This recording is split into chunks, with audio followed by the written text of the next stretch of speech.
This, for me, is a very sentimental episode. How do you make billions in the creative industry without paying creatives? For someone who's never heard of Baraza Media Lab, what is Baraza Media Lab? So in one line, it's a physical space and a community where creatives and people within the creative and media space can come and experiment on their ideas. Genuinely, because every single human being is busy trying to figure out how am I going to eat, how am I going to...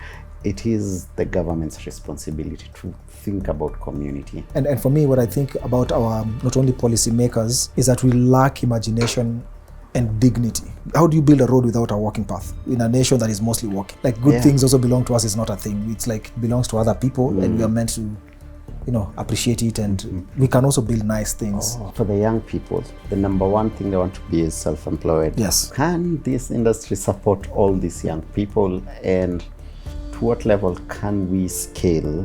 For me, I'm hopeful, and I think it will grow, and we might just see also some few mega international stars for based out of Kenya, to be honest. Right. Somebody who's creating content that is consumed. So Mr. Maurice, thank you so much. Asante sana.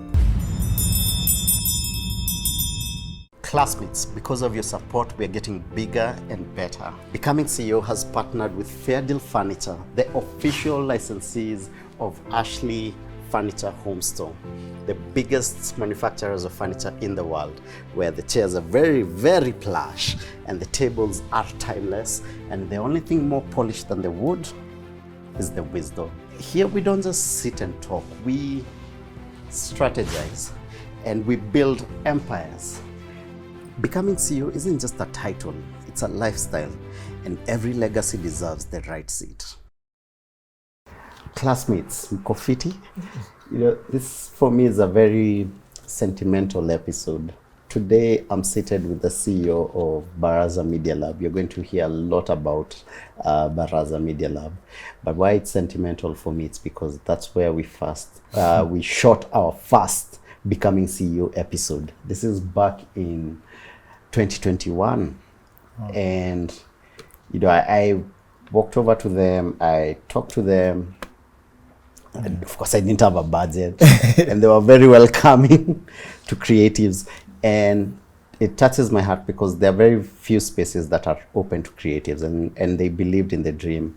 And I am so happy to say that I wouldn't be here today if Baraza Media Lab didn't believe in becoming CEO. So this for me is a very, very sentimental episode, and just to show you how much a community can really build a big brand, because we've been able to build something really big.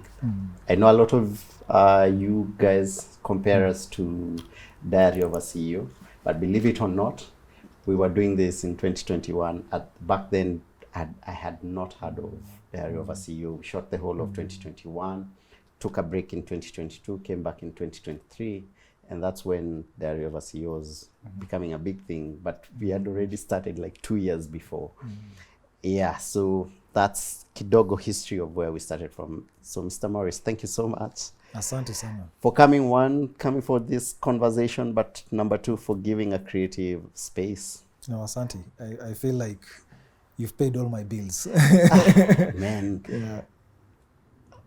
I can't even stress how grateful I am, because but what is this mission you're on that you're like, you know what, all these creatives are going to walk into our space and we're going to give them the space for free most of the time, and we want to just give you wings. What's this mission you're on? So if you look at even just data about Africa, we are mostly young people. They say median age of Kenya is, 19. And most of these young people are really engaging mostly in the creative space. So we keep on going to conferences and places, and people are talking about youth employment. And the education focus is mostly on the academic side of education, not even the creative side, not even the academic side of the creative side, but it's more of like become a doctor, become an accountant. How many accountants can you have? So it's more of like, where are the young people? The young people are in the creative space. So if that's the place where they are, what are the challenges that are making them not to prosper, for us to have more people who are employed, for us to have a safer community and a more wealthier community. So as Baraza, we started off from that point of how do we change the system, and we did a workshop. So there's a research that was done by an organization called Luminate. Luminate is a funding organization. And their main thing was like, we want to look at the media space. What is affecting media? And for them, they're looking at media from a journalistic point. Then throughout the research, they noticed like, actually, we cannot look at media just as journalists. It has grown. Imekuwa kubwa. So that means we look at podcasters, filmmakers, writers, theater. Then they're looking at like, okay, so what affects them? And the one key thing was, apart from what to govern a policy, was infrastructure. And the infrastructure was like, I need a camera, I need a space. A space to come and talk to Phil, understand like, okay, focus yangu nataka na kuwekaji kwa hii camera, like some practical stuff. And that's how Baraza was born. So it is a space for, actually it's a space that gives space for creators to come experiment and learn. Unajua ukisema fail ni kama yani ume give up. I've experimented, it has not worked, I'm moved on. So it's a place where you come, try out, becoming a CEO, see like, okay, this thing, it has wings, and learn. And learning means you don't stay, you go, you leave space for other people to come and, So to your point, like the space is meant to be that place where you seed ideas, you talk to like-minded people. When you come in that space, you meet other people that you've not seen in multiple years. And you're like, oh, by the way, I want to talk to you about this. And that usually is one of the most exciting times for me. Kabuni kama you brought all people who want to meet, but they have never gotten a reason to meet. But now that space brings them together to meet and solve for some of these systemic challenges we tuna face.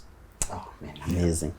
So before we get to your daily routine and what you do at Baraza Media, which is amazing, first let's get to know the gentleman seated in front of us. Take us to your earliest years. Where were you born? How did you grow up? Which schools did you go to growing up? What are the things that you feel that impacted to you becoming the person that you are today? I'm Maurice Otieno. I feel like that's how I should start, Absolutely. I'm Maurice Otieno. So I grew up in two places, mostly kidogo in Kitale, which is your story kwangi long sana, because I was very young there, and it's all I remember ni mahindi too. It was like mahindi to everywhere. So that's where I grew up. Then half of that part, then I came to Nairobi. And when we came to Nairobi, we went to specifically to live in Kasarani, a place called Mwiki. Nowadays it has tarmac, it's gentrified. Ile time ilikuwa going there was like 2 hours. Mimi nakumbuka watu wa Mwiki wakifika tao kwanza madem ndio walikuwa wanatoa paper bag kwa kichwa. Ama unatoa ni wig ama ni weave unaichapa chapa utoe vumbi then kwanga na vumbi. So that was Mwiki. So we grew up there when it was dusty and all. I'm single parented, so my mom only and my 2 sisters. And then while there, I used to play. I was just sporty. It was cross country because the school that I schooled at, Nyawai Academy at that time, had a lot of like cross country stuff. So we used to do that. Then I used to play football for Maisa Youth back then. Man, so I used to enjoy that. I used to enjoy that experience kabisa. I remember at the time, I think was it Manchester United under 15 team came and they were playing at Kasarani. I fought for that opportunity, but siku make it. Kulikuwa watu wamekula bana. But it was one of those things that I always kept myself busy in our sports. Sometimes it pissed off my mom because you come back, you're hurt, but it was fun. It was very fun. So I had a fun childhood. Me quite happy with my 2 sisters. Then we moved to now this side of town, which is that's Upper Langata, because my mom is a teacher. So she came back to teach on these sides. I ended up schooling at where she was teaching in Gumo, where it's called Peace Junior. Then I went to high school. At high school I went, wajua Nyanza ndani kabisa.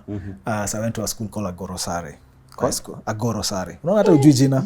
Lazima niseme twice. But it's a very big school by the way. Agoro Sare. Nikisema sahi we are anyways waliacha kurank shule. So excuse me sisi ongea about that. But it's a very good school. I went to that school and that's where I finished my Form 4. Yeah. But while there, again, I picked up the sports side. Now, football ilikuwa no option. Kabu, if you know anything about CC, Luo and the western part of country, those guys wamekula bana. You're playing with somebody ndevu imeanzia huku paka huku. So, no hata una ndevu moja, miguu ni kama zimekombaniwa mbili. So, we just come from Chan. Na smile too, yani, anytime they're calling the name, utasikia Oga. Exactly. Utasikia kama Mushiri pale and then hata Mushiri tunampatia Omushiri. Kidogo. So yakwe Omushiri. Very gifted. So anyway, so it was a very tough time. I could not play basketball because I was short, but I was good at basketball. So I ended up by default, I ended up playing rugby. Okay. So I started playing rugby there very early. And during holidays, I used to come and play for Kenya Harlequins up. So club rugby. Yeah. As I play club rugby and I go that side. So also fortunate enough to also play within the under-20 World Cup rugby that happened, World Rugby that happened here. So I played with a couple, there were two teams. So the main team, then the second team. So I played for the second team, just to be clear. But nilicheza. And that was still in high school. What position?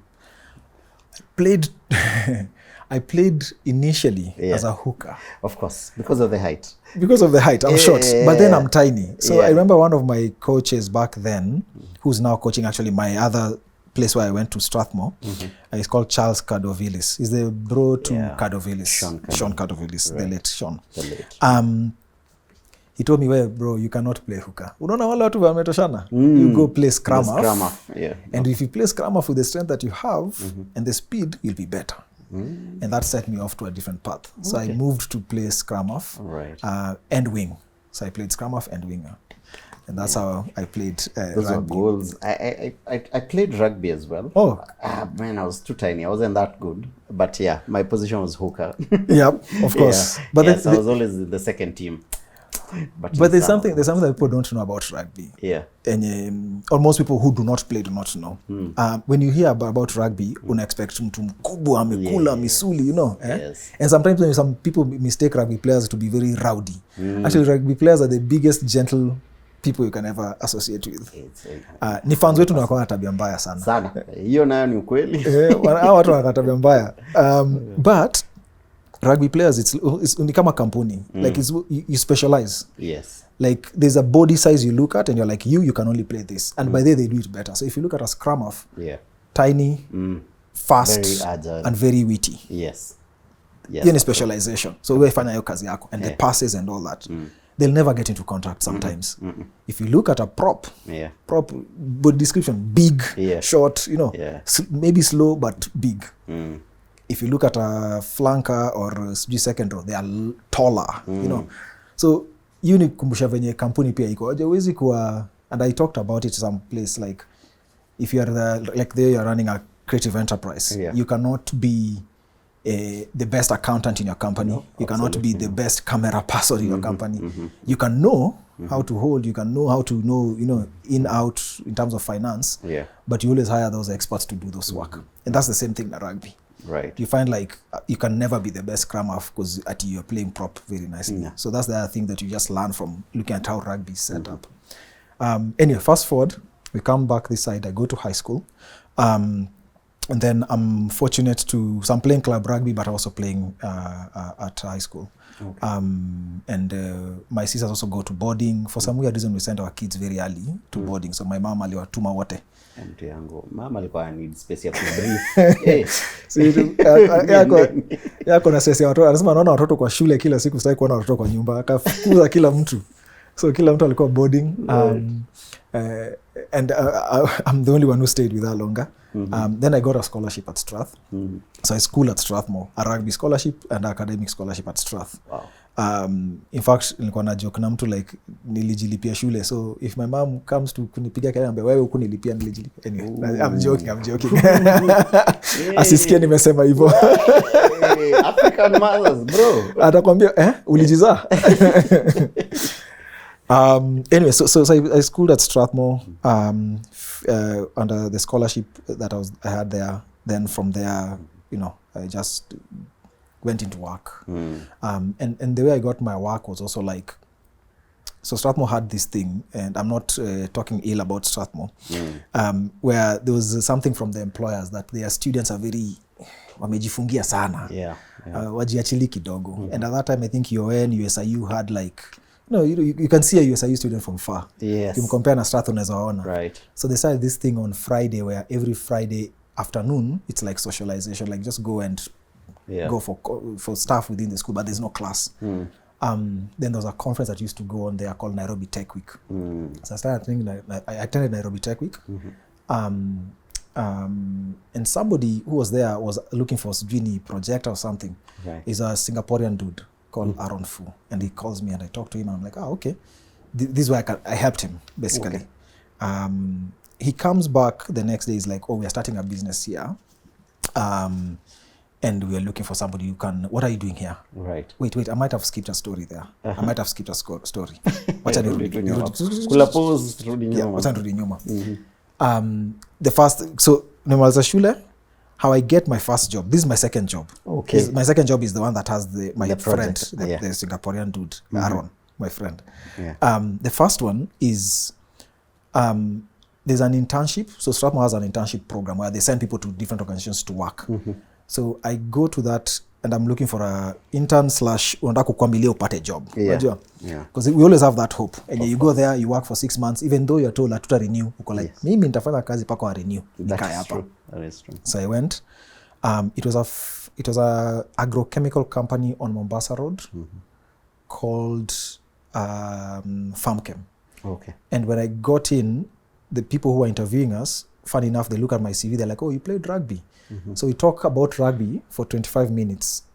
And it was just after your World Cup, like Junior World Cup that happened here, which I played. And one of my captains called Kioko, kicks. So we talk about kicks, so they know Kioko. So we talk 25 minutes. Then they're like, okay, let's come back to this interview. Umesema unataka kazi gani? Okay, so we go through that process. Then they're like, okay, sir, we'll call you. I didn't get even to the gate. Like literally, I didn't get to the gate. They text me like, okay, so you said you can start immediately. Yes, start on Monday. Wow. And that's how I got my first internship that transcended to a job. So I worked there for as an accountant, by the way. Okay. I'm a trained accountant. Okay. See accountant wote ni boring.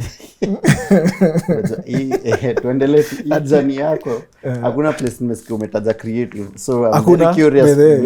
How I come to this side. Yeah, but continue. So I work as an accountant. I work there for I think almost a year and a half. Then I leave. And because I'm going back to continue with my accounting, so I started CPAs. So now I'm CPA. I think I got exempted and all that. I got to CPA 5. Okay. So almost finalizing the CPA. So I get there. I go back to Strathmore again to do my CPAs. And I leave this work. But I am fortunate enough to get work at Strathmore. So I work at Strathmore. Okay. While working at Strathmore and I'm doing my CPAs, then there's these events that happen. So now fast forward, I'll come to this second story. Right. So I've worked at Strathmore now for 3 years.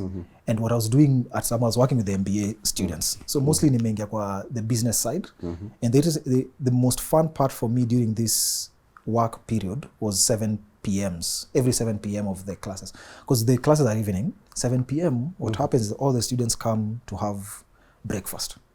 Dinner. Or and that was my favorite part because I was interacting with all the 70 or 65 students. See, I was the program manager. Yes. So I knew every single person.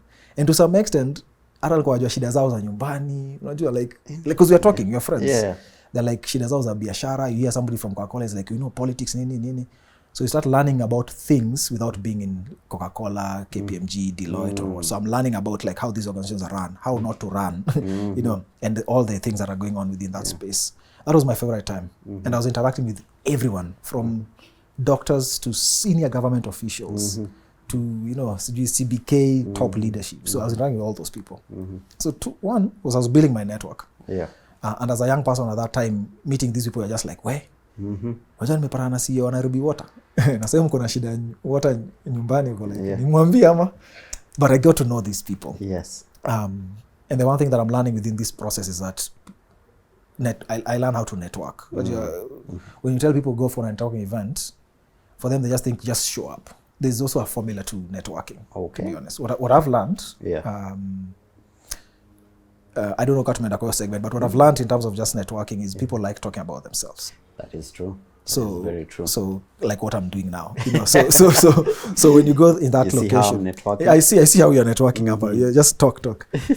But when people like talking about themselves or talk about their work, and when you're networking, you just let them talk. Right. Because then you get to know them more, and you know if do I want to ask this person for something that will be beneficial for my organization, my work, or utuni beste, like whatever this person has talked about, not now. Yeah.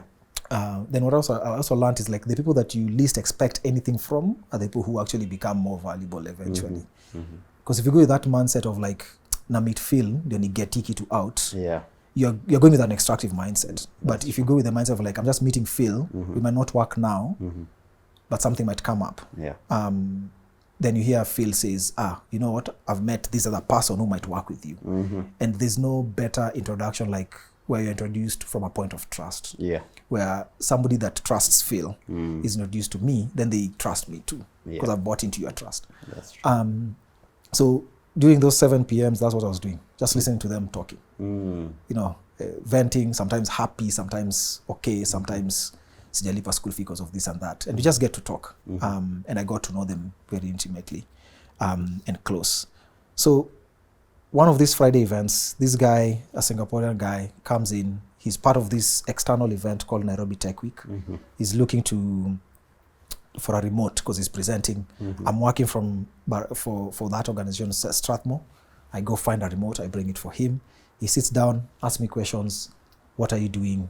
Well, and you know, again, he's talking about himself. Yeah. We've come here, we're launching a VC fund, we're investing in young people who are in the tech space, blah, blah, all that. So I'm just listening. Then I ask him one question, like, so you're investing money in other businesses. Have you thought about any other thing that you can invest in, like the knowledge of these entrepreneurs? Like I've given you, I don't know, 50,000 shillings. Yeah. But do you know how to manage that 50,000 shillings? Could you offer that as a support? So not just money. And he's like, actually, that's a good idea. And he's like, so what do you do here? I'm like, I work with the program. I'm a program manager for the MBA department. What does that mean? I'm like, it means that I look at when these guys are doing this course, they need to have done this course. Yeah. For us to enrich this course, we need to bring in Phil to be a guest speaker. We need to bring in this. We need to, so just basically building that course. Yeah. And also partnerships that will enable their course time to be okay. Right. And he's like, okay. And we part ways. The next day he comes, he's like, before he leaves, he says, hey, please, would you mind defining like a 90-day curriculum for an entrepreneur? Just do like a PowerPoint, then we talk about it, Kesho. And it's just friendship. Yeah. So he comes the next day and he comes with a contract. And I present my PowerPoint and he comes with a contract like, do you want to work for us?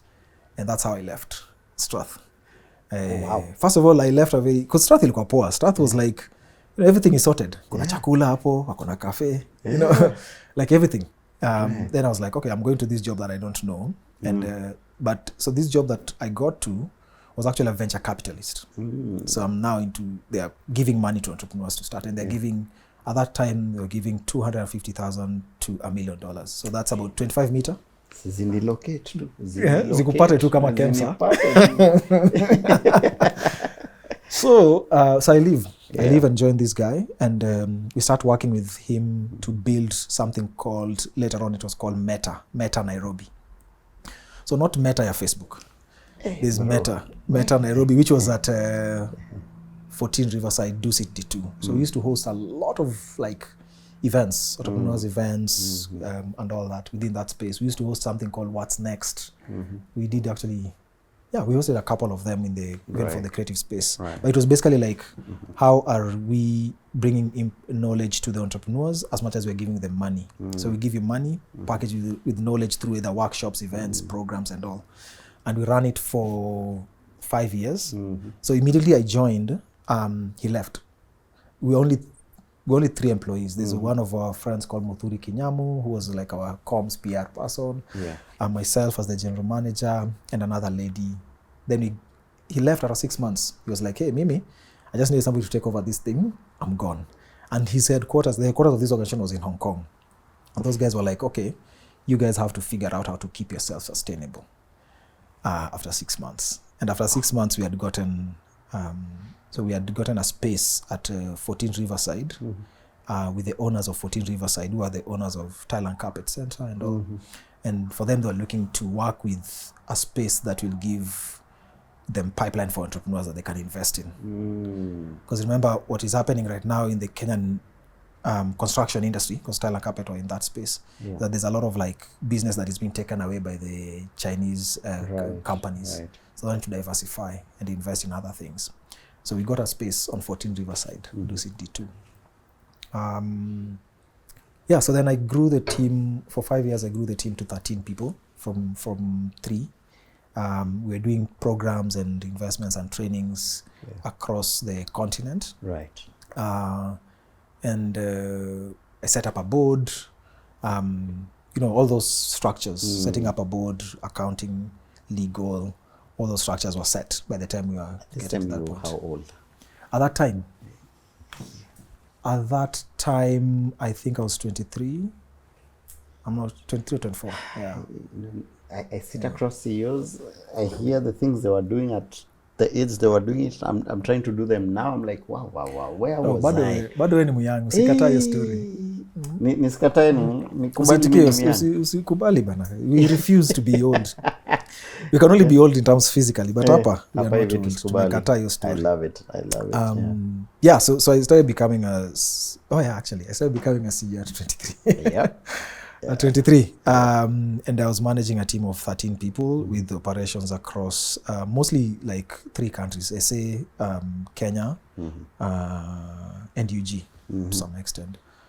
These were programs, trainings, and the funding later on we stopped it because unfortunately we were getting our money mostly from Hong Kong, and that market did not know much about Kenya.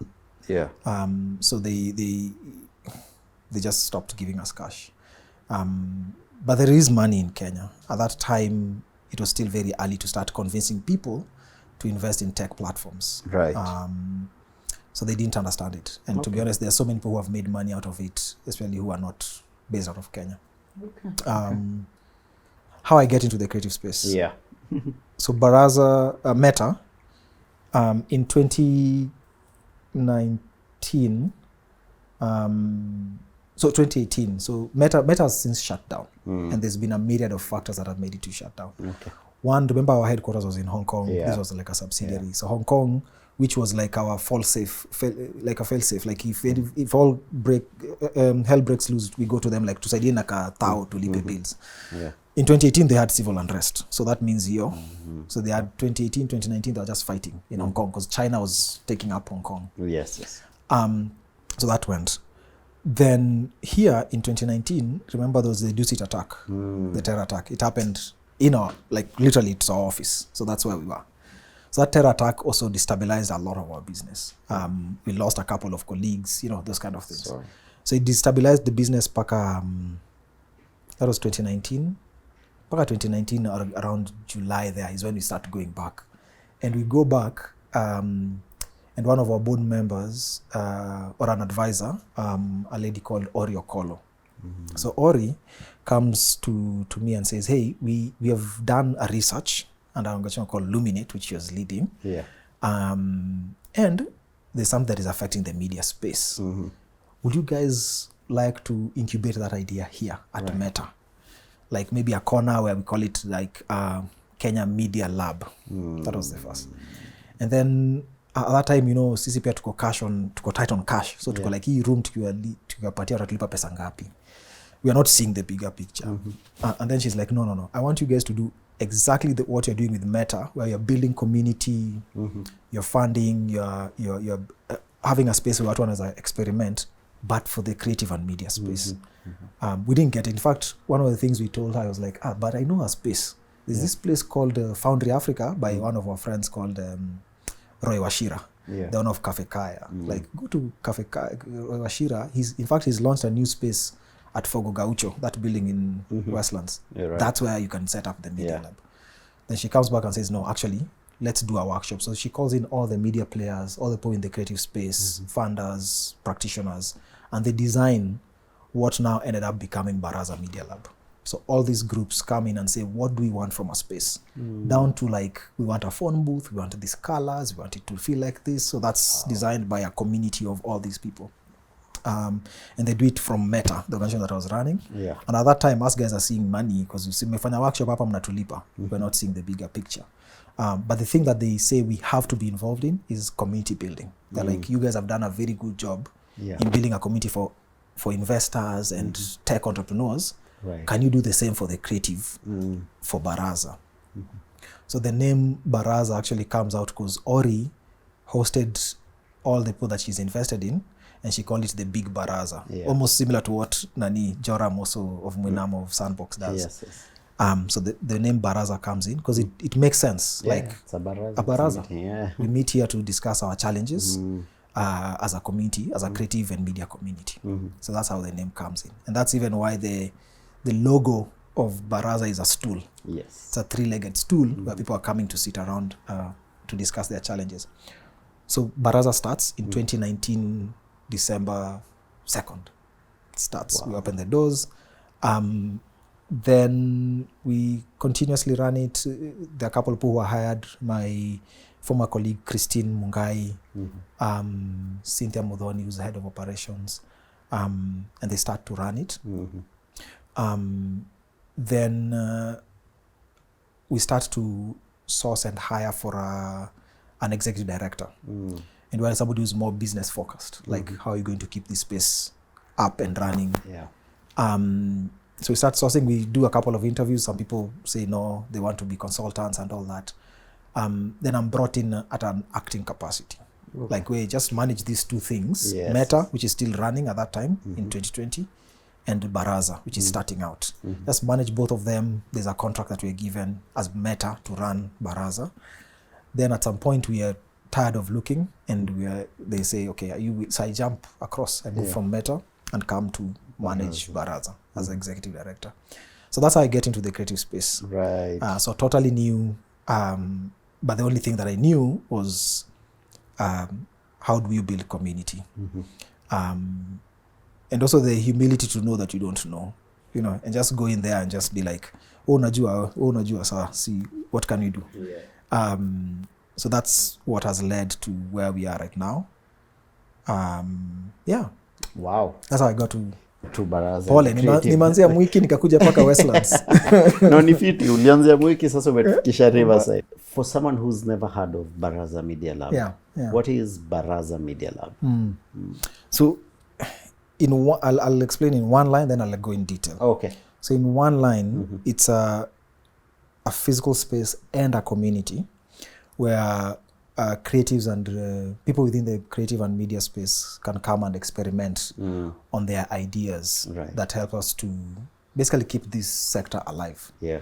Now in detail, what we do, what that means is that we could experiment through like convenings, like events, and the events could be big. Like we've done something called Africa Media Festival. Yeah. Or small, which is like one-on-one events, because we know that there's a lot of learning that goes in there. Then there's also programs, and programs is trainings. So what we are seeing in the community, we are seeing, okay, there's a lack of this. How do we train that? Right. So for example, in the journalism space, how do we have more data storytellers? Guys who are using data to tell stories. Interesting.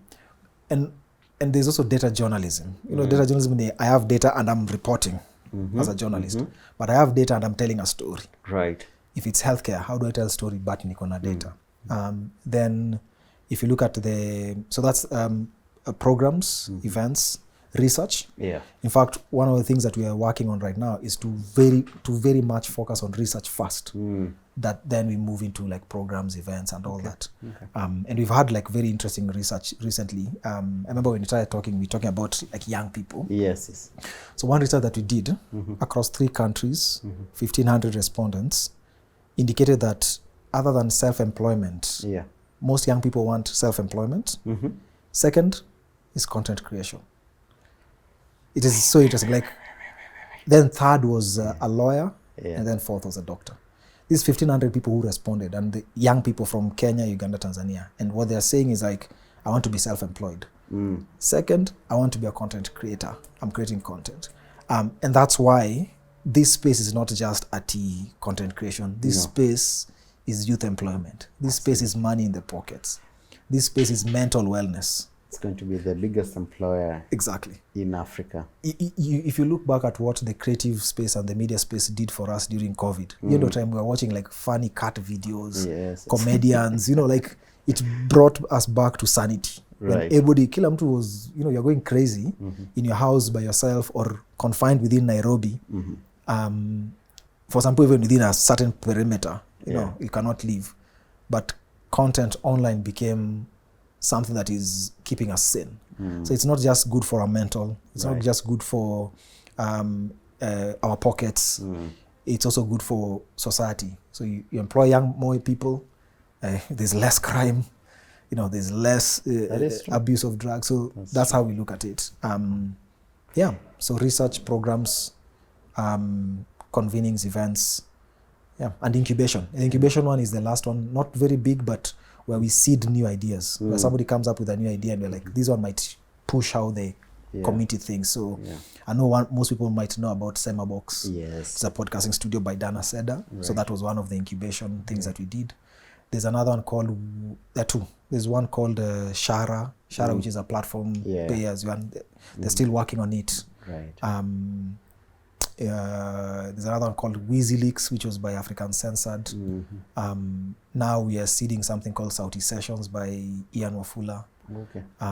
And something again by Willis Raburu. He's starting something called Wabebe something. So it's trying to support most people to see if their ideas are pushing how people are thinking. And sometimes even not financial, sometimes even just space.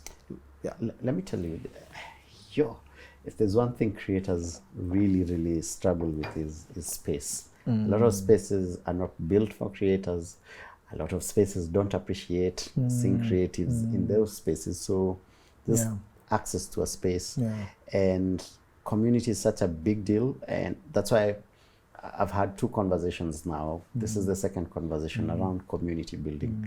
Because I'm starting to see that it's really like it's the magic wand. It's kind of having a community helps you move from point A to point Z very fast. As opposed to learning everything by yourself. Exactly. So Baraza Media has built. No, thank you. Myself becoming CEO started from Baraza Media. Abel Mtua mkurugenzi, najua wakurugenzi ni mafans. He did like 2 or 3 episodes kwa bush, akaambiwa bana we, nani kuna space hapa, wacha kushinda kwa msitu, sasa utapigia story alafu simba ikutafune hapo hivyo. So Abel Mtua also started his mkurugenzi storytelling from Baraza Media as well. Willis Raburu is doing something amazing there. Dana said Semabox. Semabox has produced how many podcasts to date? Man, a lot. And to be honest, one of the things I credit them is that even if they have not produced, they have shown people that actually there's space in podcasting. Like right now, I'm seeing a lot of people producing in any location that they can produce. And I'm happy because then whether tumepiga kelele tuko wengi. Siri ni numbers, Siri ni numbers. We've made so much noise about podcasting that people are seeing it as a business, people are seeing it as a form of content than before. And I'm so happy about that. Actually, the other thing is also even, was it TNT2? As short as Nzugush. TTNT2, we shot that at Baraza Media Lab. This was immediately after the COVID ban, so we couldn't do a big venue. No, you guys have always been supporters of Baraza, to be honest. Big supporters. We always internally we always call you guys number 001. Like 001. First we're the first believers in what you are doing. Thank you. So we also appreciate it. Recently on this particular channel we did a conversation on gender-based violence in Nairobi at Baraza Media. The series is Girl Dad. And this was a roundtable conversation with Janet Mbogwa. So man, like those are some of the things that keep us going and alive, and just trying to make sure that space exists for more creators to come and utilize. So it's been 5 years now. 5 years. Do you 5 believe years that, man? It's 5 years, just like that. What are some of the milestones in the last 5 years that you're very proud of? So the biggest one, I'll start with the big, not that the other ones are not important, but in terms of magnitude, is actually even the physical growth. I mean, in 5 years, we have now 5 locations. Wow. In 5 years. Yeah, that's amazing. So we have one on industrial area at the intersection of Likoni Road and Enterprise Road. Yeah. Which I'm also very excited about because it is it's a different kind of creatives that we're interacting with there. You know, I was telling someone that the way we think about creatives, we think like if you say creatives, that all creatives across the country are the same. No. We face different challenges. Wow, so Riverside creatives there, Lavington, Kileleshwa face a different challenge. So every single time I'm in the industrial area space, when young people are there, the first thing I see them do anytime during a break is they go take selfies and videos and, you know, the choreographed dance and all that. But you don't see that on Riverside. Riverside, you just see mtu amemaliza session yake, they go. Yeah. Then when I just interacting with some people and asking them like why, and they're telling us like, guys, you know, cost your data. And I was like, oh, I've never even thought about like So data. for them, the Wi-Fi. Yeah, the Wi-Fi is there, so I come shoot my content and I schedule them for the entire week. And I'm like, simple things that sometimes we do not think about because we'll turn on hotspot yako na ufanye. For them, it's like, that's cost. So I need to produce a lot of content now Then. so that when I go, I can just schedule them. And then that gives us a lot of appreciation of like, now we truly understand what being a creative in other parts of this country is. Yeah. And we truly understand when you build communities around that space. So that has been one big thing. So we have one in industrial area. We have another one in Kisumu. Wow. So at Kisumu, we've done interesting things there. It's at the Lake Basin Mall. What's the here it's selfies and doing videos after the for shoot. Kisumu. For Kisumu, what's the it thing there? For Kisumu, it's interesting because for Kisumu, it's actually surprising enough. We're finding a lot of like poets. Very interesting. We're finding a lot of poets. Okay. And we're finding a lot of like more than any other place. Oh my. Oh, Yeah. ndio maana mnaingiza wasichana box. Exactly. You guys are very poetic. Actually, by the way, come to think of it, ni poet, like, no, it's a lot of poets. So in fact, next week wanafanya kitu inaitwa East Africa Poetic Hour Battle, where they bring poets from across East Africa Ndio maana to mnaingiza compete box. hapo. Watu wasia tu snaps kwa poetry yao. Then they have then there's also like there's a bit of theater but mostly poets. Okay. That's very interesting. Yeah. And also very interesting content creators. You know, kama siku hizi najua tumeongea na aitwa Gambiro mtu necessary. I know people know him. He says, what does he say? He says Uwinjo or something like that. He has a common thing that he's but he's now like he's a content creator based out of Kisumu, but he's becoming now big. Because for us, we are looking at other things like content creators, musicians, and all that. Internal migration, moving from Kisumu because there's no opportunities. Moving from Nakuru, moving from Mombasa, coming to Nairobi. And it is still there, mainly because the guys who are buying or working with content creators are either your PR firms or marketing firms. So Safaricom has their head of marketing ako hapa, ayuko Kisumu. So that also affects them in terms of budget. That's true. But we are seeing interesting things. We're also in Nakuru. Okay. What's big in Nakuru? Nakuru for us is music. Gospel musicians. Gospel specifically. And Nakuru has more women who are engaging in the creative space than any other space we've seen. Wow. And Nakuru, na hisi ati nimelipwa na mtu, to me, at least to us, we've seen like the Nakuru government working with their creatives in a very interesting way than any other county government. They have their own problems. I'm not saying they're best. They have their own problems, just to be clear. Yeah. But so far what we've seen from all the locations we are in, I'll rank Nakuru, Mombasa. Right. I'm torn between Kisumu and Nairobi. In fact, to some extent, I might rank Nairobi chini kidogo. Kisumu, at least they are CECs, they are what? They'll show up. Any event you call them, they will come. Even if they don't have anything they're giving you, they're showing up. Right. Yeah, I've not seen that a lot. In Nairobi. No, Nairobi watu hujitegemea. Hapa ni shamba la ama. Nakuru actually, if you ask me, is like is the melting point for creative arts. The creative arts culture there is massive.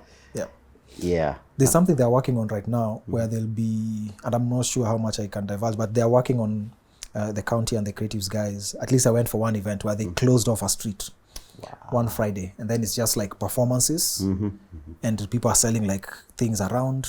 Right. So nika uende ufunge Kenyatta Avenue. Manze. The whole of it. Then tu hapo mbele ni unajua mpige sherehe. Yeah. Na watu wanauza vitenge nini. Every month. Every month. Wow. And then they are saying we'll provide security, and then we'll help you in terms of like kanjo askaris nini. Right. So just to keep everybody safe. It reminds me of some things we used to, I don't know if it still happens, and I don't know who used to do it. I don't know if it was KFCB. Remember, kwa sisi watu wa Mwiki, there was this point where there's a truck that comes every once a month. Then muna watch movie. Watoto you watch a movie. Exactly. Yes. And that thing built a culture of like going to watch films. That is true. And then you appreciate films, either local or what. I think there's space for that in our counties to just encourage creativity, any form of creativity. Yeah, so we have Nakuru, at CK Patel, we have Riverside, we have industrial area, we have Kisumu, and we have Mombasa. Right. Mombasa also is there. Interesting space also. Mombasa is mostly food content creation. Instagram and food content creation is what I'm seeing is happening there a lot. Food is a big industry. Yeah. You deal with a lot of creatives. Myself being one. I'm curious about your thoughts on how we can actually make creatives earn from the creative work. I've been in the space for about 2 decades. I have my thoughts, but I'm curious about yours. What I've learned. It's interesting because the thing is like, for me, I think the biggest barrier for creatives earning is not that people can't pay. People can pay, but the infrastructure that we have is letting our creatives down. Yeah. Right now, if you want to do a show, if it's a theater show, you have very limited spaces you can book. Absolutely. And you're fighting with churches, politicians, women's guild, and any other, and schools. Now what talk on a budget? Budgets. Exactly. You're the only one who does not have a budget. Yeah. Where bado uko like tunaweza fanya revenue share ama nini, bado unaenda na mipango. But for them, they have a budget, and people will pay for their work, for these spaces. So if you look at, let's just pick one theater, for example. It's very limited, and the few that are there are not even actually theater. They are convention centers. Ni kama auditorium. Kabisa. So for me, I will tell my uncles who are building strip malls everywhere, there's big money in the creative space if you build these theaters. Performance venues. Tell you. Now come to music. We also, what happened last year, December. We had very many performances that were awesome but were bad in terms of the infrastructure. Kukinyesha, you're walking with a gumboot. Manze. Security. So because we lack proper infrastructure to support the creative industry. If you look at a musician, usiangalie tu musician as the person who has benefited as a creative in that sect. No. Kuna msa ameshika mic, msa wa camera, msa wa, all those engineers, security, makeup. Carpenters, stage, kujenga, exactly. Catering, you need to feed all those people. So for me, the biggest thing is infrastructure, which infrastructure is usually either public or public-private kind of partnership. Then, because people pay. People pay whatever amount, especially if your community again believes in you, they'll pay 1,000, 2,000 or whatever. Then the other thing is, how do we manage to crack our work going international? I feel like we also need to broaden the market. Right. Ni kama tusikuwe na oversaturation yenye sasa sisi wote tunapigania this small pie. How do we grow the bigger pie of getting people to do shows outside there?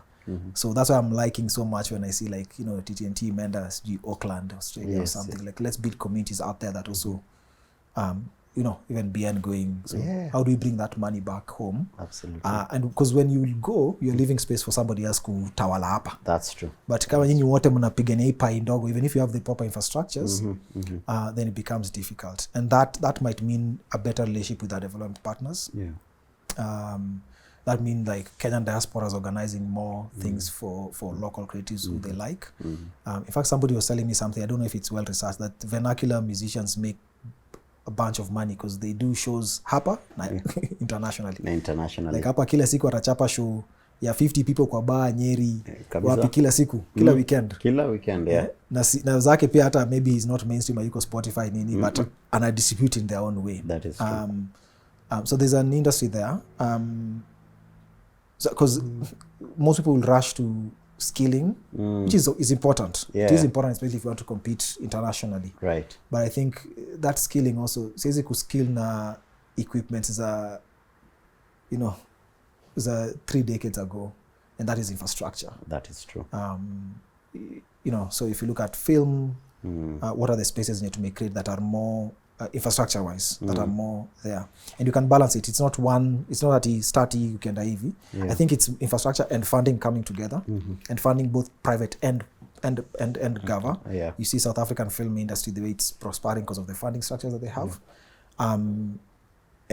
So it's a combined one, biggest infrastructure funding, then hapa unarudi kwa opening up the markets, then start tuende kwa skilling. Okay. And the skilling is now you've already created a big market that you need to export more of this creation that you have. Absolutely. That's how I'm looking at it from a macro point of view. Okay.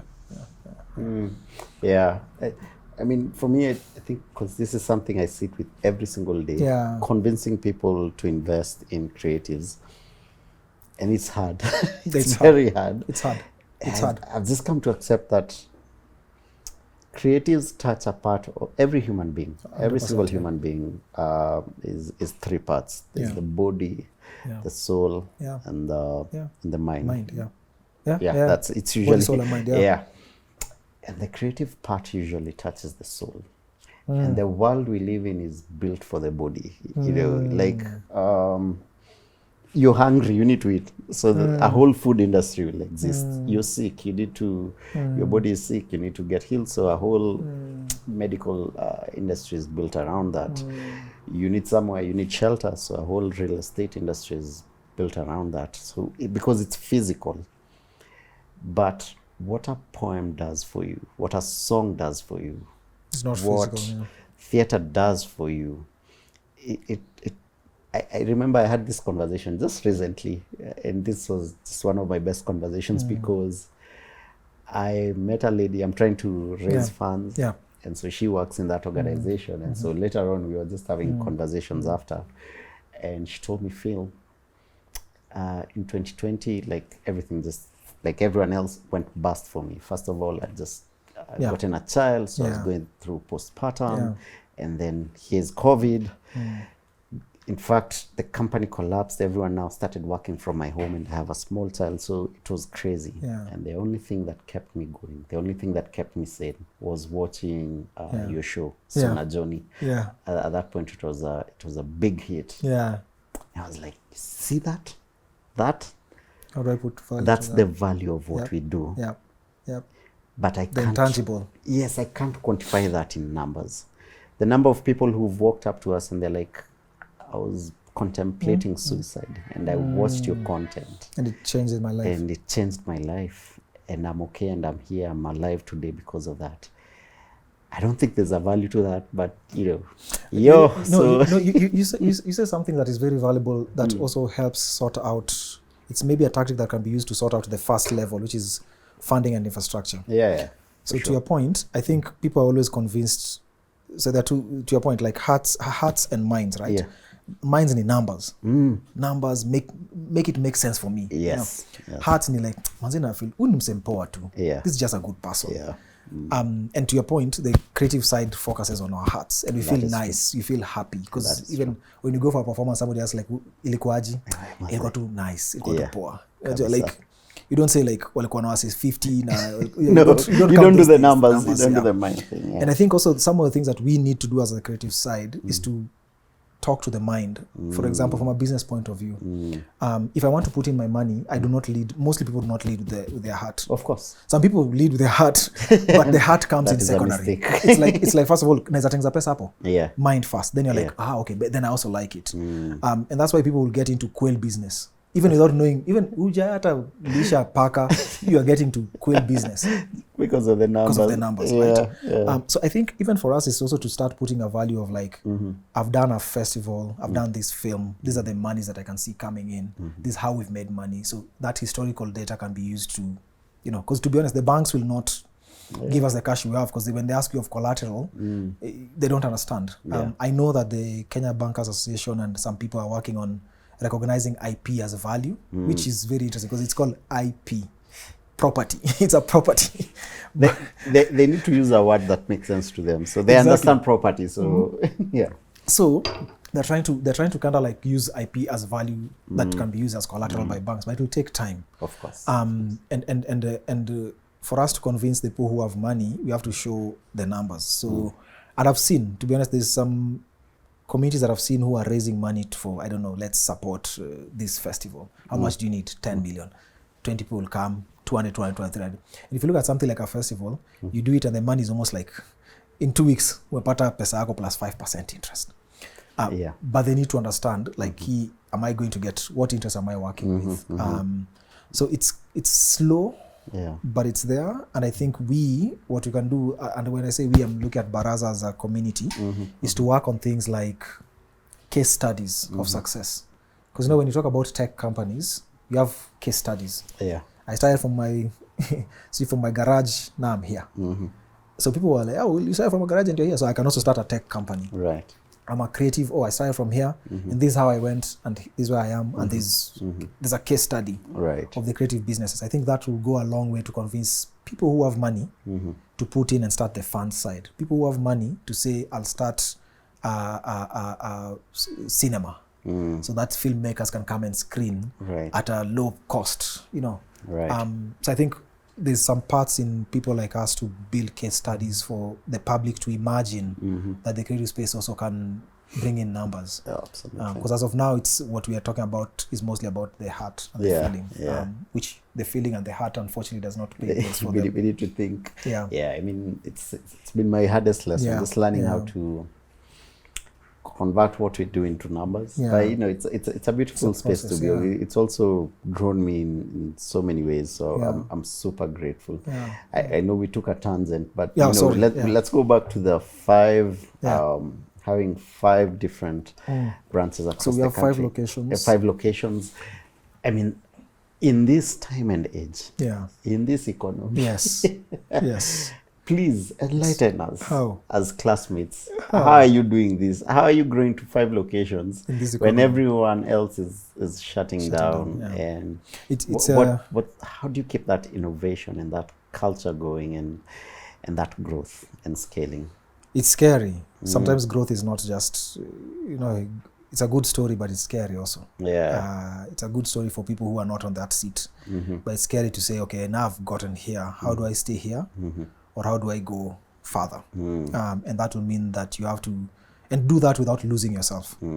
So the journey of these 5 locations did not start now. It started almost 3 years ago. Immediately we opened. In fact, immediately we opened the first one. The first thing that people kept on telling us is like, hey, even if it's journalism, you guys are excluding a very big subset of the community. Of course.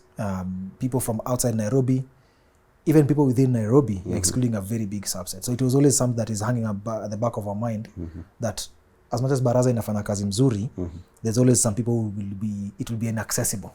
Physically, imagination-wise, it will be inaccessible for them. So we set out to be like, okay, so what do we need to do to launch or to open these spaces? And we started talking actually to county governments. Initially, our initial conversation was we talked to those 5 county governments, and it was like, hey, we know you have social halls. You know, and I don't know if the younger generation now know what social halls are, but these are like, you know, public locations that that were owned by county councils, where people will go and socialize, you know, like have their barazas there, have their, I remember I used to go to one in Ziwani here, and they used to do boxing within that location. It used to be some places, I think there's one in Kibera, which has become like actually a karate training place for old women. Oh, yes, in Kibera. Wow. Okay. And things like that for us was like, okay, so if that space exists, how is it being utilized? And we found that most of them are not being utilized. So our value proposition was, if you guys come with space, sisi tutakuja to beautify and you bring the programming side. Right. Or we'll be doing trainings for young people within these locations, where it's a county private public partnership. And we actually have an active MOU with Nairobi County. Wow. That we signed with the governor about like, hey, these locations, then you convert them into creative spaces. And while we were doing that, one of the funders came to us and said, hey, actually, hii idea yenyu nakapoa sana, what will you need? And we're like, hold up, let's first of all talk to counties. Let's follow that counties, then you guys will support the trainings. But unfortunately, that county angle never worked for very many reasons. You know, from you start noticing how the structures of powers in our counties are, or in our governments, where even if the governor said yes, an MCA somewhere is like, no, ini wadi yangu, or even local goons are like, hey bana, this is our hangout place, where enda ambiwe MCA na governor wakuja hapo watutoe. So you're like, I don't want to get into this business, as guys in the business of working with creatives. So there's a lot of things that were going on that made us not to continue with the county angle. So we sought out like other alternatives. So we started talking to universities. You know, your Masinde Muliros in Kakamega and the rest. And the challenge with those institutions is that they are very closed. I think because of insecurity, ama to colonial mentality, our schools have fences around them. Yeah, if you go to any other parts of the world, like Europe and other places, the schools are integrated into the community. Like you never know that kuna fence ya Harvard. Harvard. You are just told in Harvard area. But because of that mentality, schools are closed. So then that means if you're working with the public, no creative outside the school can come in. So we're like, okay, that is like, it's excluding more people. So we decided to go. We went back to the funder who wanted to work with us, and we were like, actually, sasa ile pesa yenyu, we might have to renovate some spaces. So we went to looked at other commercial spaces, but negotiated with the landlords who are also passionate about the spaces. So they reduce your rent completely, and then we use the money to refurbish them. So that's what we did. It was both strategy and plan that met luck. It was, yes, was it in plan? Was it like something that we had strategized and had like a, what will we do once these spaces are on? It was there. It was already strategized. It was already, the entire team already had it. But we lucked out also by finding someone who's like, actually, niko na do. And that made us to be a bit stronger, because then we could dictate like, hiyo do yako ni sawa, but can we do it this way? Not to be honest, to your point, na hii economy, si kila mtu wako hivyo ati those two align, strategy and luck. Kuna time yenye luck inakaa na una strategy, pesa imeangukia. Then you're like, sasa nifanye nini na hii pesa? Mbona mimi ni exactly. Nigonge tu. Hiyo pesa ikuangukie tu. You know, you do your own things. But then there's sometimes uko na strategy, na hiyo strategy uko nayo for years. But never luck. So those two things, to be honest, were opportunistic, but also strategy. So that's how we opened up the locations. Now the struggle is keeping those locations going, which we are still in the process. These spaces are 4 or 5 months old, most of them. So we are still in the process of figuring out like, and you know, to your point, also community building ni hard. That is true. Kabu, this is like almost the 5th year. This is the time that we are meeting, and you've told me about how you started the show at our space. Some years later, right? Yes. But you know, I can't wait 5 years later to show people like this community that we built, even in a payoff. So community for me is I usually say is that thing that everybody needs, but nobody pays for. No. Like it's very important. You need it, but nobody says, okay, so tell me, how is your community happy? I'll pay for that. Nobody will pay for that. And that is what is so sad about our country. Politics. That thing. We cannot avoid that. Community, genuinely, because every single human being is busy trying to figure out how am I going to eat, how am I going. It is the government's responsibility to think about community. So it's in the place of the government to do exactly what you guys are doing, which is refurbish all these social places because they're like, you know what, all these people, yes, they're working, but they need a way to unwind. And so socializing and being in spaces where there's creative, that's something a government recognizes, that this is important for the people. Because again, we are made from body, spirit and mind. But I think it's the lack of imagination. Because if you look at all the big, the countries that have big industries in terms of the creative sector being really big, whether it's South Korea, the US, Hollywood, of course. When you actually do your research, you realize the motivation was never profit. It was them first exporting their culture. That's how the US has dominated the world. They export their culture. We consume their music, their movies. That's how K-pop right now is so big. K-pop, K-dramas, Korean films. It was very strategic, and we don't think like that here. It is like you could easily be in Times Square without ever stepping out of this country. Like you read a book, you understand, you can visualize what Times Square is, and you've never even hata baiskeli hujaipanda. It was so exciting for me. I got to visit the US sometime last year for the first time. And I'm walking on the streets, Kwanza LA. I'm like, I know this place. Exactly. I know this, You've seen it. I've watched it so many times. And when you actually get there, when you really think about it, there's nothing that will make you leave your country to go to the US as a tourist. But then the tourist destinations, like, Kenya, you can pick so many things. But they've painted it so well with the films. The stories. And the stories and the culture that everyone just wants to go there to visit. And also, they make you imagine what that place will be, and for me, what I think about our not only policy makers, but even the moneyed, is that we lack imagination and dignity. Like imagination to the point of, like, if you look at the, let's say, theater, you look at the Apollo in New York, yes, it's historical, but it's not something that is crazy than, let's say, if we built Jane Bavan or KNT or Braeburn Theatre in that level. But we lack imagination that good things also belong to us. Like, good things also belong to us is not a thing. It's like it belongs to other people, and we are meant to, appreciate it, and we can also build nice things. Oh, absolutely. Then if you look at even things like dignity, and that's why you find, like, even to simple things, naingia my activism side.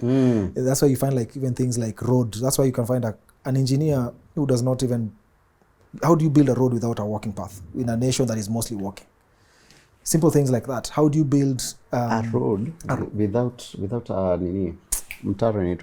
drainage. Drainage. In a place that rains. Also. Like, we lack the dignity to even just say, Mimi, kazi mbaya I'll not touch. Like, in my profession, as an engineer, kazi kama hii, I'll not put my name. But because we lack that, we just look at the short term, the scarcity mindset of, like, let's make as much as we can now. Because if we don't, but the problem is that you're making it, and your son, your daughter, your nephew, your niece, your relative is the one who get knocked with a car on that road. Because there's no walking path. And you're the one who designed and built that road. So things like that also. How do you build, like, public places without accessible toilets or toilets? You know? How do you... like, how do you make billions in the creative industry without paying creatives? Simple things, like there are some things that you need dignity. Just respect yourself, kidogo.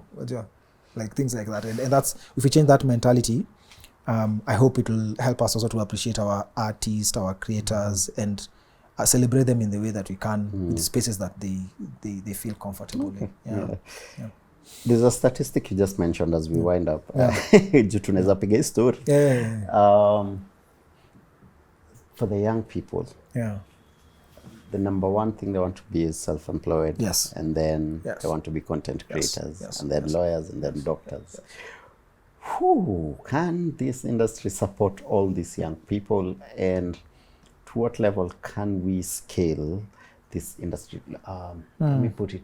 Is it like lawyers or doctors? There's even like a system built in, like by the time you're graduating, there's a path, and the industries get bigger and bigger. Now, with content creation, it's actually shrinking and shrinking because everyone is becoming a self-content creator. Zamani, for you to do content, you'd need a whole crew. A whole crew, yeah. Now you just need your phone. Your phone. You're good.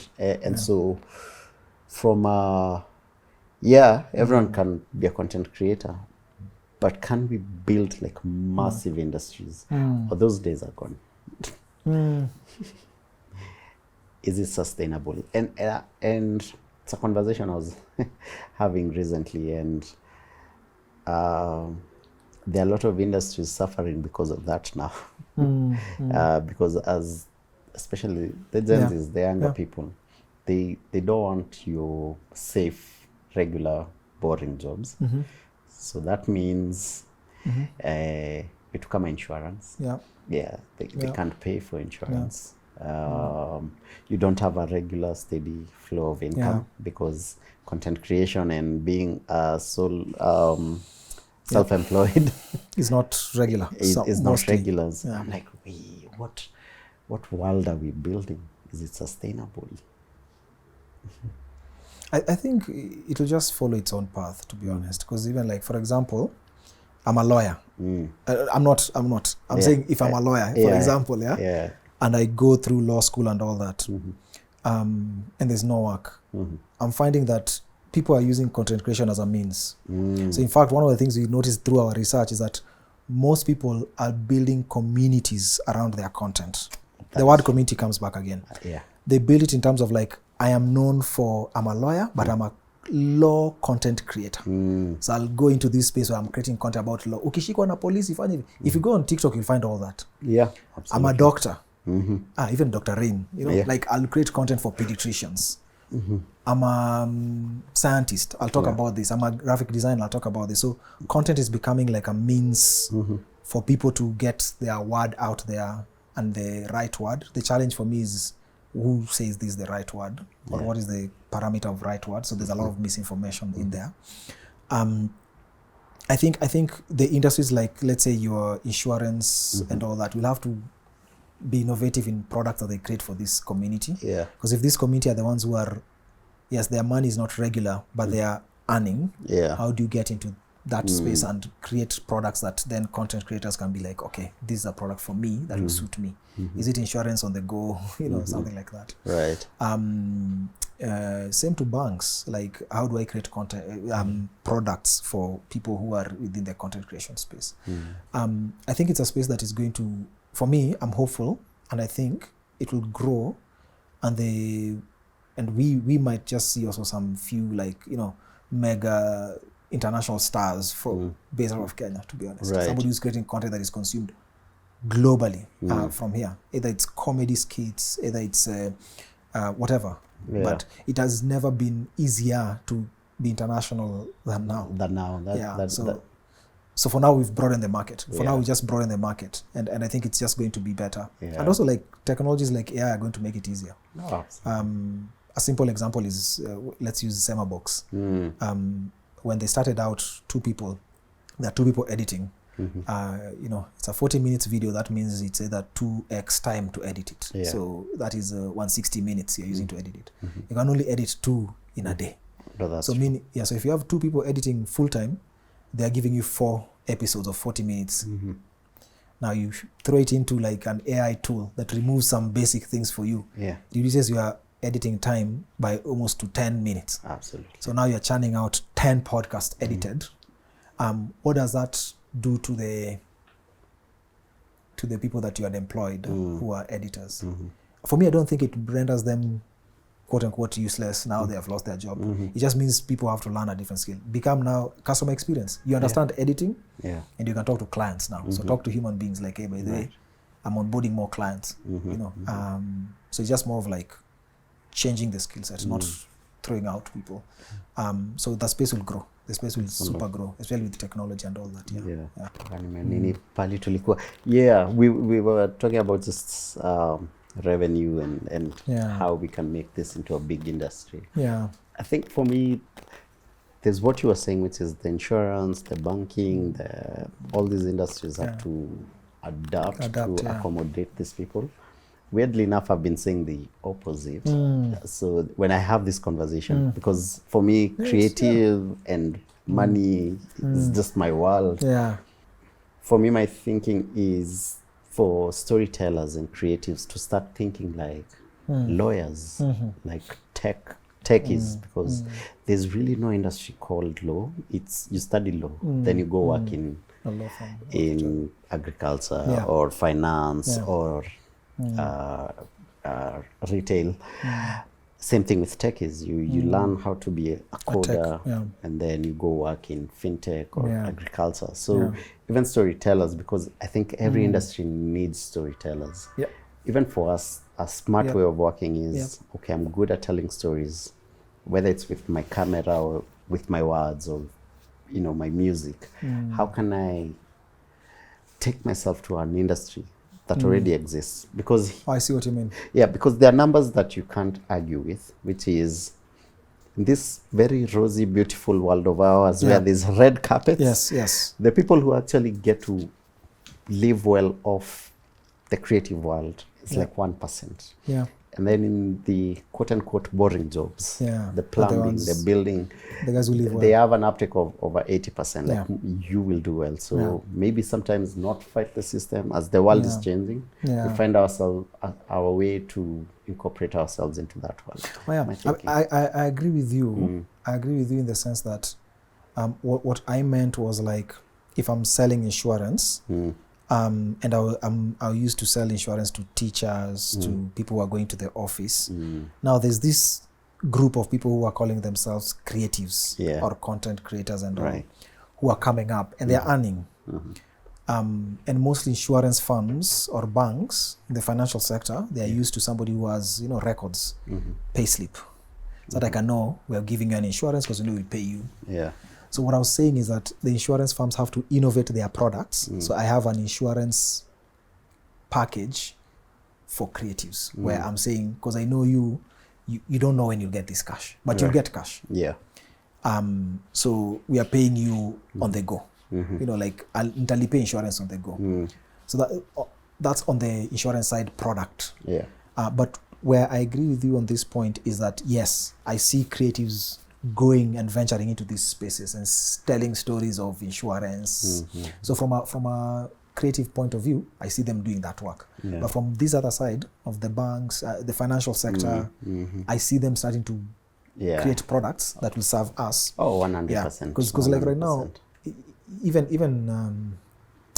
for example, like even asset insurance. Like for example, if I'm using my phone, if I'm an insurance who was not thinking about gadget insurance for content creators and insuring it as their tool of work, now it's a tool of work, you know. So how do you start structuring your products as an insurance firm in a way that will serve me as a content creator? Or if what other thing? You know, like for example, you're coming to shoot in a certain location for a short period, right? And you don't want to spoil the stuff for this location. Could you take an insurance that is just for 2 hours? You know, that will protect me so that if I drop this thing, I'm not told to pay. Right. The insurance will just sort it out. So insurers have to start thinking of products that are more tailor-made to content creators, whose content creators and creatives are making cash. That is so you need to figure out. But to the point that you're saying, yes, we as people in the creative space are going into their spaces. Because to be honest, we're the best storytellers on them. That's true. So we can tell your agri, your health, you're better than you can do. So we are getting into that space, and we are going to. The only thing is that now we have to learn that space. Of course. So we have to learn what insurance. So that when they say some insurance terms, you're not like, oh, what is that? What is that? Yeah. No, absolutely. Yeah. I agree with you. 100%. Yeah, I mean, nothing good comes easy. 100%. But now we are out here. Baraza Media is out here building this whole ecosystem and community for creators. We want to empower creators. Every young person wants to be a creator. And then enter AI into the chat. And we're like, hey, so now we are all almost very soon going to be jobless. Because next time I just need to have an AI representation of me, and the AI bot can have this convo with you, with your AI bot. With the AI, I mean, people even have like Mzee kuna watu paka they have AI as AI partners. So ndo nakwambia like babe tulia na ni AI. Bana, it's our poets from Luo Nyanza. From Luo Nyanza who are using AI. Watu roho mpaka watu wameamua watumie AI partners. No, I think I look at it with a glass half full, with a very optimistic angle, where like any other technology, and we were talking about this earlier, like any other technology, it's here to stay. We are not going to rewind that. It's like the coming of the internet. We are not rewinding the coming of the internet. Absolutely. You know, and the use of the internet. So it's like, how do I adopt it? How do I use it? How do I prepare myself for what is coming? So as a creator, it's like, okay, if I was a content creator and it was taking me, I don't know how many hours to color correct on this thing. Now, can I use an AI tool to do this faster for me? And that means more content that I'm creating. And that leaves more room for me to think about the content. So, you know, now I have to build this skill of like, I'm thinking about this content more intricately. If I'm a filmmaker, I'm a videographer or something. So I'm not, you know, I don't know, thinking of like focusing or what, but now I'm thinking about the angles that will make more sense that then the AI might not have a head start on. Because I'm like, okay, if I take this angle, if I cut this, it makes more sense for me. So I think there's some roles definitely that will have to adopt the technology AI sooner. There are some that will take time. Absolutely. But there are some that will have to adopt almost immediately. Like you adopt them, you know, and even I was seeing something recently, landscapers, you know, like right now I have kishamba, nataka kutengeneza kitu hapa. I just take a picture, I send it on an AI tool, tells me like, these are the ideas. My friend. So now the landscaper there who had good ideas, if you don't morph, you know. Wow, it's crazy what AI is doing. Like, outfits. Exactly. You want to show up, just take a photo. You want to style your house, that's interior design. Interior design. So if I'm an interior designer, then I'll start thinking of like, maybe I should start thinking of like customer experience. Like, how do I make this customer feel like very welcome, I took care of them, and actually use that AI tool to to make for them the designs. That's true. That's true. And I'll be doing designs for 20 people. They're like, hey, how are you managing 20 designs at the same time? But we are making us still feel like we are welcome, you know. So I think those are some of the things that we have to kind of like still do your interior designing, but utilize this tool and then adopt another tool that will make you even have an edge that the AI tool cannot, that is human. In fact, if you ask me from where I sit, the skill we need to up our game on is interpersonal skills, human skills, because the work will go with the AI, whether you like it or not. And I'm talking from doctors, lawyers, you know, those A-list careers that we thought are untouchable. Recently, I think I saw a video of a doctor, I think it was in China, operating a patient, and he was in another country. But he's operating from his... Bro, even doctors are in trouble. Because like right now, you throw in a question to AI, by then I feel hivi, nafanya hivi, ilianza hivi, na hivi, na nini. Just like by then, unaweza kuwa na malaria ama na, you're like, the first I think right now you can even scan with your phone. Exactly. And consultation fee for doctors, ile is 5K consultation, then it's going. Because now I'll be coming, I am sure I have this one. You know, niliambiwa na AI. And it's getting better every day. So it's getting better with more data. And weirdly enough, they were saying the people who are going to be irreplaceable are nurses, not even doctors. Because now for nurses, it's you're sick, but there's someone giving you care. It's not even there's someone showing you compassion. And I think those soft skills are going to be the most powerful skills. Soft skills are going to be very... And to be honest, for the longest time, even there are things that we've also learned through our research about why some of the... Unasikia kuna kizungumkuti in the creative space and even in the employment space for young people in Kenya is what you've just mentioned, soft skills. The hard skills, the technical, our universities have catered for. The soft skills of like, how do I sell to you? How do I give you feedback in a way that you don't give feedback that is true. So those kind of soft skills that you're never taught in school are going to be more needed than ever. That's true. And that's what will definitely differentiate you from Phil and Maurice or Maurice and Phil when you go to a job market. Absolutely. And somebody looks at like, okay, you really feel too ako. But it's not that you feeling, you're finding like the way this person presented themselves, the soft skills that they had gave them an edge. Yeah. And it's going to also be important in the end. So same thing in the creative space. Like, we used to have a joke internally, like, I mean, I'm creative, like, I've done my work. So these are the soft skills that you want me to kubembeleza sijui kuongea. No, like, I give you feedback, you're like, oh, nanitusi kubu. You know, you'll have to learn, yeah. So even from the creative industries, how do we embrace things like soft skills that will make us have an edge over tools like AI? Absolutely. Because technical things are going to be done by AI, because the technical things are sometimes usually routine, and routine stuff are taken over by AI. So the non-technical things, which is soft skills, which means you have to experience it and see how to respond, then that cannot be taken. Yeah. Okay. Yeah. Look, you and I can have this conversation for 5 hours. Yeah. So just... we have a new segment, we call it the CEO's Corner. Nice. So what happens is we want you to interact with our audience directly. Okay. And so we have questions, random questions from the audience. Okay. You get to pick 3 questions and talk to them through the camera. Okay. Oh, nice. What's the most meaningful conversation you ever had in your office? Meaningful conversation we ever had in our office.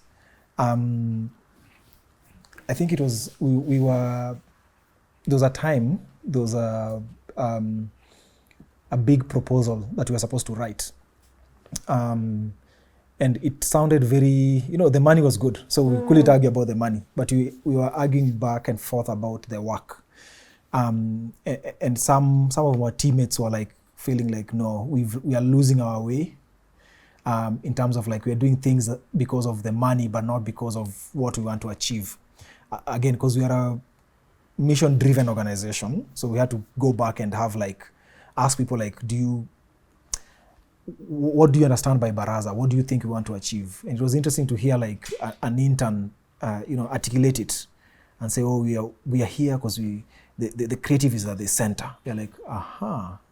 So if you're thinking about the creative, then we should bring a creative basically and tell them about this project. So it was the most weirdest thing we did, but it worked out because we brought I think a filmmaker who's a member, and we told them about the project, and we said, if you were to take it, will you take it or no? And they took it, but they tweaked a couple of things.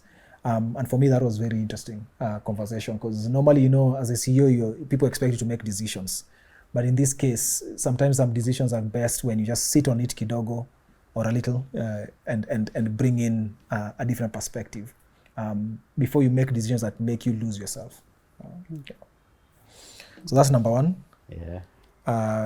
Let me pick another color. Oh, and also humble enough to not just go ahead and make that decision and listen to other people. Let me pick this one. Green. These are deep questions, serious ones. Do you think your environment affects how you lead or think? 100%. 100%, because mainly my environment, work environment, and even home, I work with younger people, very young. We call them Gen Zs. And that will mean that even how we lead the organization has to be a way that they feel that they are part of, their voice is heard. Because to be honest, I think people give their all in their work if they trust that you as the organization and as the leader has their back. If they feel that this is a place where I come to collect a check, then they truly collect a check. They'll come for that period. It gets to 5 and I'm out. And I wait and clock in at 8 exactly. So for me, I think working with them has also encouraged us to kind of know how we design the place and how I think of leadership, how I think of our work in a way that also centers them, because they are what I call my internal clients. I need to make sure that they're okay. And back at home, of course, I'm a dad to toddlers. It teaches you a lot of things. Patience. You bought a new laptop. There's what has been poured on it? Do you go up throwing the laptop plus the kid? Or do you go explain patiently? You've lost a couple of thousands, but you explain patiently how this is not a good thing. I mean, it's easier said than done, because most of the time I find myself screaming. Then you ask yourself, like, is that scream going to help you? So those kind of things also shape how we lead, how I lead, how I think, within the organization. And sometimes one of our colleagues asked us something like, you should think of leadership of how do you serve the most vulnerable person in that organization, the least powerful person, your intern, your front desk person. If you see anyone who treats the least powerful person in a different way, then you can know how they lead.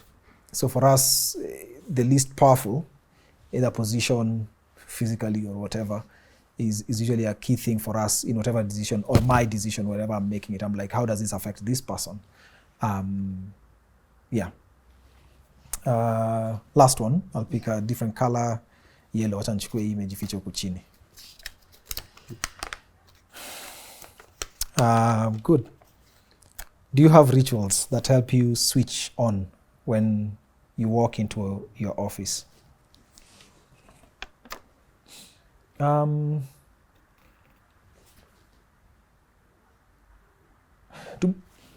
be very honest, I don't switch on and off.